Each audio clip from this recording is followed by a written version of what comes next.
always meant safety to Natalie Taylor. The quiet rhythm of dust and sunlight drifting through the general store, the familiar creak of floorboards, the bell over the door chiming like a promise that nothing truly bad could cross the threshold. But that certainty began to crack the summer her older sister Claire returned to Martindale unannounced, stepping off the bus with a suitcase too small for someone who said she was back for good. Because Claire had always been the brave one. The one who escaped the town and its expectations, and her sudden presence felt like a disturbance in the air. A storm cloud no one could quite name, especially when Natalie noticed the way her sister watched their father with a sharpness that bordered on resentment, a look that made Natalie uneasy even though she had spent years excusing his faults, his drinking, his absences, telling herself that people were complicated and love didn't come in neat packages. Yet Claire's return began to peel away the layers Natalie had wrapped around her memories, and it started with small things, like overhearing a late-night argument through the thin walls of their childhood home where Claire accused their father of lying, of stealing years from both of them,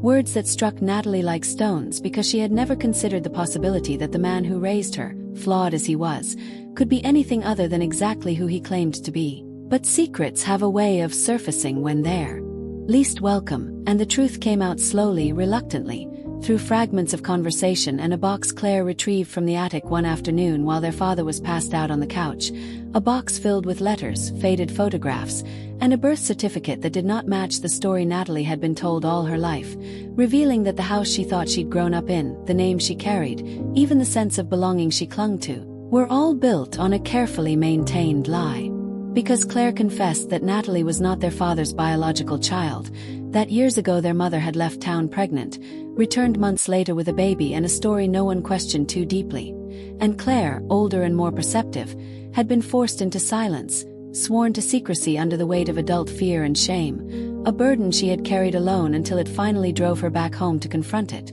And in that moment Natalie felt the ground beneath her shift, memories rearranging themselves into something unfamiliar. Her childhood suddenly viewed through a different lens, every kindness tinged with doubt, every hardship sharpened by the knowledge that she might have been protected not out of love but obligation. And yet the pain wasn't just about biology, it was about trust, about realizing that home was not the immutable place she believed it to be but a fragile construct held together by omissions and half-truths.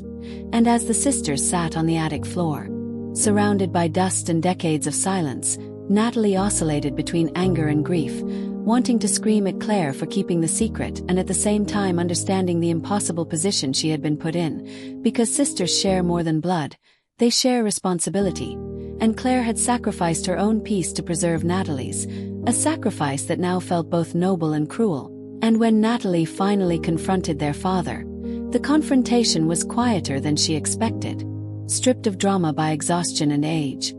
His confession halting and imperfect, admitting fear, admitting weakness, admitting that love sometimes begins as a choice before it becomes something real, and that despite the lie,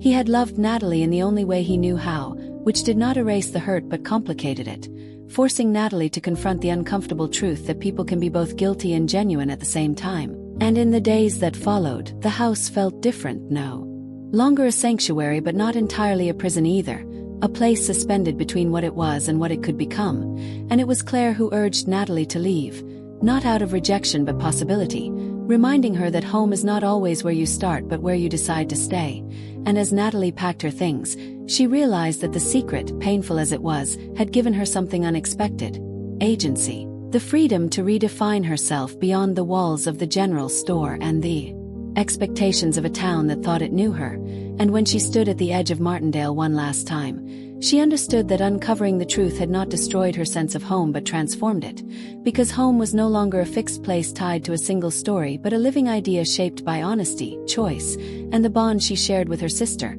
a bond strengthened, not broken, by the weight of the secret they finally carried together.